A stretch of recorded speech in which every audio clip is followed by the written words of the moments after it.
Okay, so now that we have our machine all home, let's go through some of the settings and parameters we'll need to set up to set up thicknesses of our sheets and just get this machine to where we can interact with it efficiently.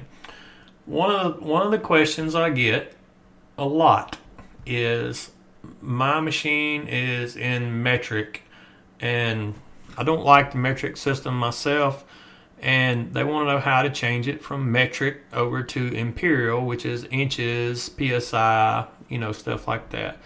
So let me show you how to do that. So if you come from a plasma background, all that's in inches per minute and psi, and I actually think the machine is just easier to understand, and setting the parameters is a little easier in inches per minute and imperial settings. So the way you change that, and you can toggle back and forth anytime you want. If you decide you want metric, you can change it back.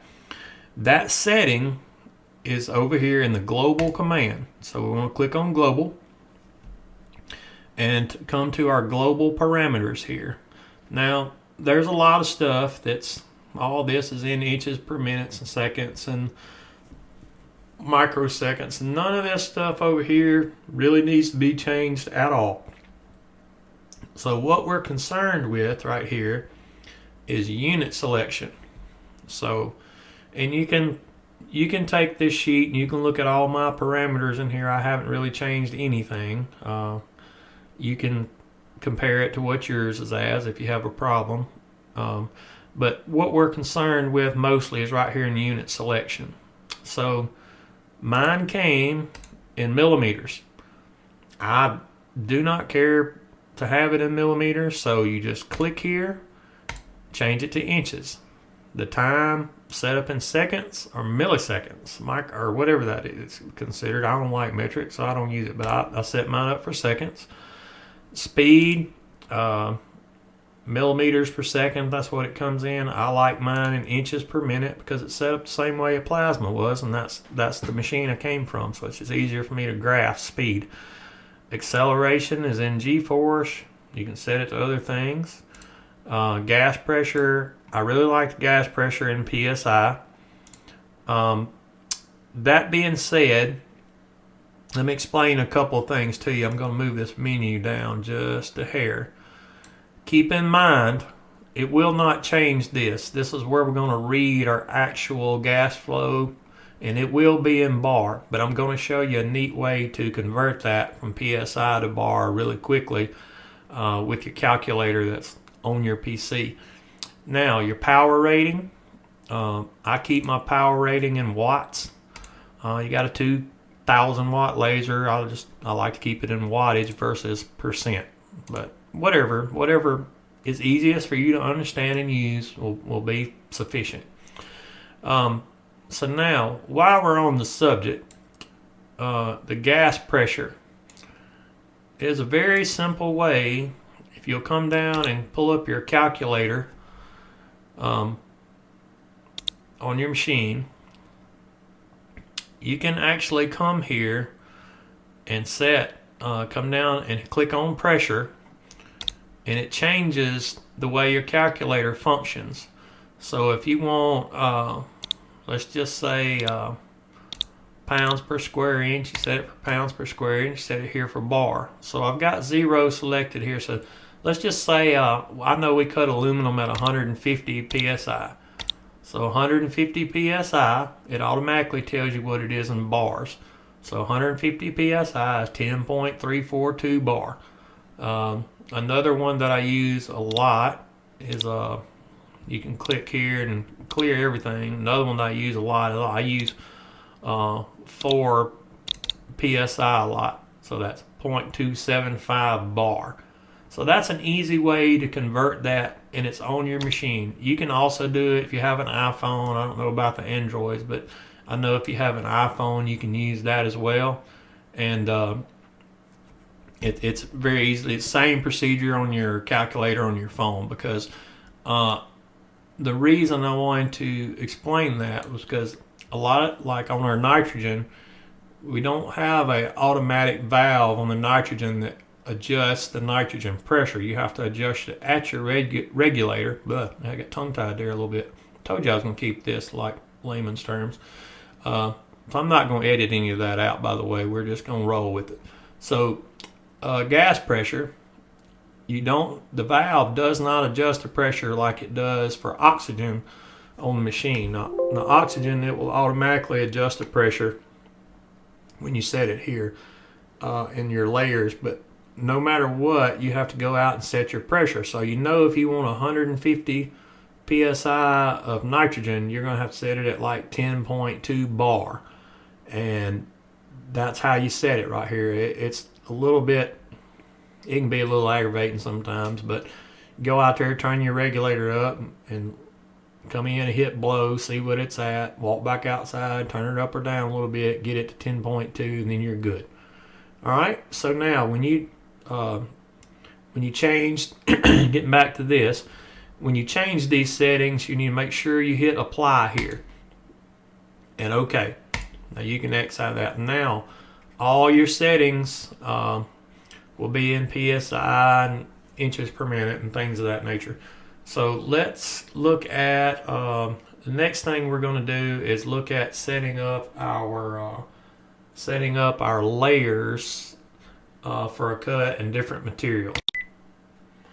All right, so let's continue on here and let's set up our, over here in our layer, you'll use this daily in our layers section. Okay, so this is where you put in all your parameters, all your set points for different thicknesses, and what I'd like to do here, so I cut a ton of aluminum. So I'm gonna start you off and give you the parameters for 1/8 inch aluminum, which is probably pretty common aluminum. So we'll walk through those settings and everything here, and I'll show you kind of how to get around in that. But first things first, let me show you how to add material, because your machine, it will not come with settings for every single material that you're going to cut. So like here, I cut some brass. Not everybody cuts brass, but I cut brass. So stainless steel, aluminum, mild steel, brass. Let's add something like, show you how to add material. Let's add something like copper. So at some point I'm going to cut some copper. So let's add one. So you'll come down to here, material configuration, hit add. Material is, you can just type in copper. And I believe, I might be wrong, I think the abbreviation for copper is, isn't it CU? If it's not, we're going to go with that anyway. Hit OK, and then we'll cancel that out. So we added copper as material ID number 11, copper CU. So we'll close that. Now you see that you don't see it here anywhere. So let's add copper. So you'll click on here, add material type, which will be CU. There's copper. Hit OK, and there's our copper. So now we can click on copper and add a thickness type. So if we want to cut, let's just say 1/4 inch copper, which I've never cut it. I want to try it one day. But so we're adding 1/4 inch copper. So anything under CU will be copper, and it's 0.250. And then we can come here and add all our parameter settings. Okay, so I'm not cutting any copper. I don't know what set points would be, so we're not going to put set points in it, and I'll probably delete this. But another thing I want to show you real quick is, and I learned this the hard way, this machine will not, this program will not recognize a / or a /. So when I first started doing this, instead of putting 0.250, I was putting 1 / 4 for 1/4 inch. Put all my settings in there. It was fine as long as I was running the machine during the daytime. Once I shut the program down and cut it back on, I was like, crap, can't find my 1/4 inch setting. Well, it doesn't store it if it's a /. A lot of people will put 1-4 for 1/4, or then some people you can put a metric like 6mm. But what I found to be the easiest, since I'm using the imperial settings, is use the decimal equivalent of it. So 0.250 would be the decimal equivalent of that. Just keep that in mind when you save your settings, and because you don't want, you go through all the trouble to tune something in, you don't want to lose it, and I did it, so I'm trying to keep you from losing your settings and have to start over. All right, so let's slip back up to 1/8 inch aluminum like we talked about earlier. Now, your layers are broke down in sections. You have a cut section, a pierce section, an advanced section, and then a cut ahead parameters. So let's excuse me. So let's start with the cut settings. The pierce settings, I'm sorry. So for my 1/8 inch aluminum, your pierce settings, I use what they call a single stage pierce. So that means the laser comes down and it shoots through the material one time. Now, there are several pierce types that you can use. You can use a segmented pierce, which I hardly ever use. A follow pierce and a lightning pierce, to me, are the most two common pierces. A lightning pierce is what I like to use on thinner material. So anything aluminum wise, anything I use for aluminum that's like 080 or under, I'll use a lightning pierce just because it's a quick burst, shoots through the material real quick, and it's done. It doesn't put any unnecessary heat into it.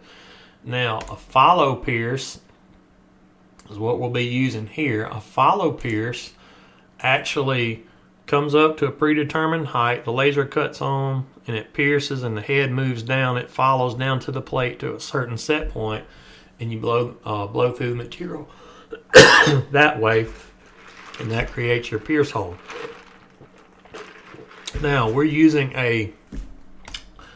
what they call level 1, which is a single stage pierce, and we'll go through and set our other settings for that. Now, if we was going to use like something like on steel, a little thicker aluminum, we could use a 2-stage pierce.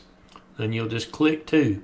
This is the pierce that it does. It's going to do this pierce, then this one, and then your cut pierce. So keep that in mind. It does not go 1, 2, 3. It counts down. It goes from, if you're using 3, we'll go 3, level 3 first, level 2 second, level 1 last.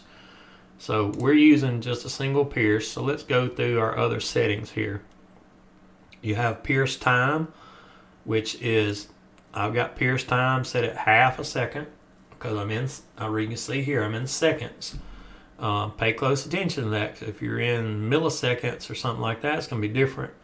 I'm in seconds, so I'm going to do ½ second. And the way you change that is you hit clear, and if you want to change that to 0.6 of a second in 0.600, click on it. And then it's real important that you make a change before you leave this setting, your layer settings, that you hit apply, and then it applies all the data, and you hit OK. Alright, so let's change that back, because I don't want to mess my settings up. 0.500, hit OK. Now, your pierce height. So it'll come set at like standard. If you're in inches, it's going to be like 0.394, I believe is what it is. And that's okay for a lot of things, but I moved my pierce height down a little bit just to kind of make up some time doing different settings. So you can adjust that pierce height, but 0.394 is really a good place to start if you don't have laser experience, but you can kind of dial that in as you wish. Pierce gas, we're using oxygen or nitrogen. You want to make sure, if we're doing aluminum, if you want to select nitrogen. Now the gas pressure, like I said earlier, if you remember, we're using nitrogen and we do not have the ability yet. I think they're working on a solution for this as far as Shop Saver laser goes, to adjust the nitrogen pressure by using the program here. Now on oxygen we can, but nitrogen we cannot. So our gas pressure is really, it's really useless that you could even change that number. It's going to be set whatever you set this pressure as at your regulator. So I like to enter it here just if I want to go back for reference and know that I have my PSI set to 150. And then you can also have it, if you scroll down, there's a remarks section that you can enter any pertinent information as a note here at the bottom. So you just kind of scroll down and you'll see that remarks section. But it's a good habit just to get in and put your PSI that you're using in there, and then you can just look at it quickly and you'll know what you're using. So our actual power we're actually using 2,000 watts. Now that is changeable. If you're cutting like something like I cut some 032 aluminum, it'll actually cut through it using 500 watts. I think I cut it out 1,000, but we can look and see. But here's where you set your wattage. I kind of explain this to people like, just because you've got a Ferrari doesn't mean that when you get in the car you floor it every time you go somewhere. You don't need all that power, but it's there if you need it. So on thinner materials rather, a lot of times you can come down on your wattage, and you don't need 2,000 watts to cut it and cut it 1,000 inches a minute. You can drop it to 1,000 or 500 or whatever works for you, and then slow down. And sometimes you achieve better cuts that way, on thinner materials. So we're going to leave that at 2,000 watts. Our duty cycle here is set at 100%. And we're going to talk about duty cycle here in just a minute, but I'm going to swap over to some steel to do that with you. Our duty cycle, that's basically, I guess the easiest way for me to tell you, that's how much heat we're putting into the part. So the lower that number, the more heat is put into the part. The higher that number does not put as much heat into the part. This is called duty cycle, or some machines will call it pulse width modulation. And we'll get into that in a minute. Like I said, it's easier to explain that over on the carbon steel, mild steel side. So now we're going to look down at our frequency, our pulse frequency. That is how many times that laser goes from positive to negative in 1 second. So like on aluminum, if you were to drop that down to, let's just for conversation's sake, 1,000. So it's only going to fire 1,000 times per second, and you're probably going to get a little bit more of a, I don't know, I guess you'd call it a rougher edge. When it's firing more times per second, you get a smoother edge because you're getting basically 5,000 cycles in the course of a second versus having 2,000. So it shoots down and back so many times, and it gets a little smoother edge the more times it can do that. I hope that makes sense. Your start focus. So on aluminum, stainless, stuff like that, non-ferrous stuff, you're generally going to be in the negative settings on most things. So what I like to do in my aluminum is whatever pierce focal point that I use, I like to use pretty close to the same focal point on my start focus for my pierce. This is it's really important that you keep the positive and negatives straight on this. And it's a little different for steel. Now, walking on down to pierce time, I usually set it the same pierce time as I have up here, and make sure it's in, all your stuff's in the same imperial or metric or whatever you have it set at. extra blow. So after it pierces that half a second, there's 0.125 seconds of time that you're just going to blow nitrogen. Is just to clear any residual material that may be hung in that pierce. What you'll learn about laser is your cut is only as good as the pierce that you made. So if you've got a pierce that's 99% through the material, you're probably not going to get a real good cut. You want a really good, clean, open pierce when you're piercing material, and that's what you want to look for. So a lot of times what I do, I'll cut a circle and I'll put the pierce point in the center of the circle, and we'll go over how to set pierce lead ends and stuff here in a few minutes. I make sure that I inspect my pierce, make sure my pierce is going all the way through, and then I adjust it from there. Make sure we're getting the best pierce we can possibly get. Okay, so that pretty much takes care of our pierce settings. Let's go back to our cut settings here. Like I said, following along, this is 1/8 inch aluminum. Now, so we have some things here that we can set in our cut layer that are, this is the lifeblood of your cut for a laser. So a couple of things that I feel like are the most important are your cut speed, your air pressure, and your focus. I feel like those are the three most important features on the cut parameters. So like here, our cut speed, we set our cut speed. I'm satisfied with my cut at 180 inches per minute. My nozzle height, I'm 20 thousandths off the material when I'm cutting. So that means after you pierce, like we pierced it, I think it was 0.275. After that pierce is done, when it gets time to start your cut, that nozzle is going to drop down to 20 thousandths off the material and start your cut, and that's where it's going to go through the remainder of the cut. Our gas type is nitrogen. We'll be using 150 psi of nitrogen, 2,000 watts. Our duty cycle is 100%. Our pulse frequency is set at 5,000 hertz. Our laser on delay, I don't use any laser on delay. And our focus is set at, now pay attention to this, negative 0.210.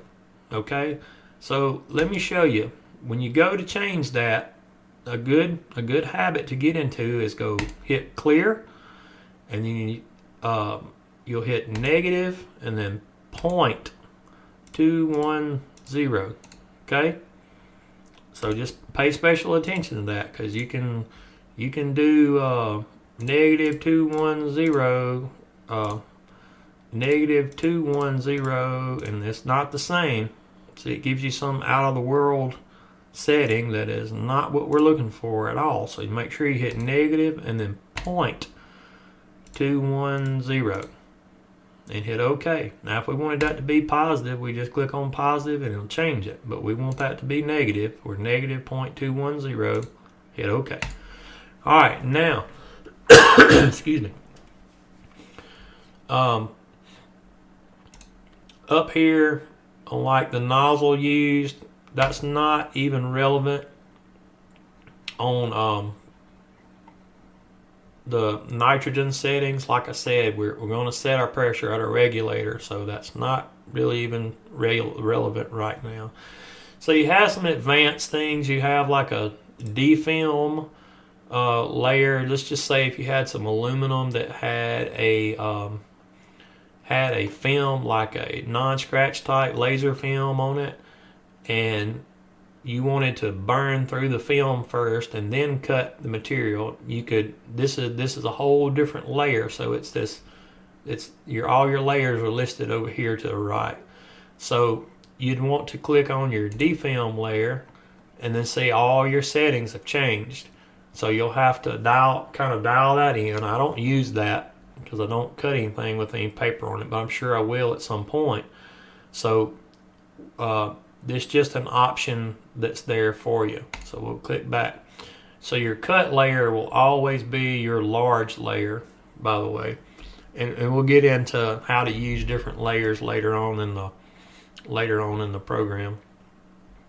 So, but anyway, so we've got this. You kind of understand what we're doing with all this, and you can do pre-pierce settings, things like that. So none of this stuff, I really don't use the power curve or anything for what I do. It's probably very handy on smaller, thinner material, or maybe even thicker material. Like I said, I'm not really sure about that, so I'm not going to get into that with you guys much at all.